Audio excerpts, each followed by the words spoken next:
ಓಂ ಶ್ರೀ ಗುರು ಬಸವಲಿಂಗಾಯ ನಮಃ. ವಚನ ಪ್ರಸಾದದಲ್ಲಿ ಮಹಾತ್ಮ ಬಸವಣ್ಣನವರ ಒಂದು ವಚನ, ಒಂದೆರಡು ವಚನ.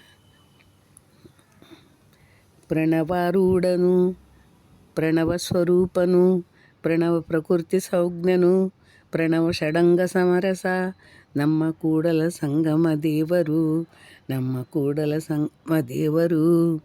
ಅಮೂಲ್ಯನು, ಅಪ್ರಮಾಣನು, ಅಗೋಚರ ಲಿಂಗ, ಆದಿ ಮಧ್ಯವಸಾನಗಳಿಲ್ಲದ ಸ್ವತಂತ್ರ ಲಿಂಗ, ನಿತ್ಯ ನಿರ್ಮಳ ಲಿಂಗ, ಅಯೋನಿ ಅಸಂಭವನಯ್ಯ, ನಮ್ಮ ಕೂಡಲ ಸಂಗಮ ದೇವರು.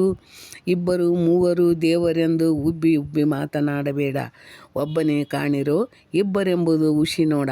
ಕೂಡಲ ಸಂಗಮ ದೇವನಲ್ಲದೆ ಇಲ್ಲವೆಂದಿತ್ತು ನಮ್ಮ ವೇದ. ಜಗದಗಲ ಮುಗಿಲಗಲ ಮಿಗೆಯಗಲ ನಿಮ್ಮಗಲ, ಪಾತಾಳದಿಂದ ಅತ್ತತ್ತ ನಿಮ್ಮ ಶ್ರೀಚರಣ, ಬ್ರಹ್ಮಾಂಡದಿಂದ ಅತ್ತತ್ತ ನಿಮ್ಮ ಶ್ರೀಮುಕುಟ.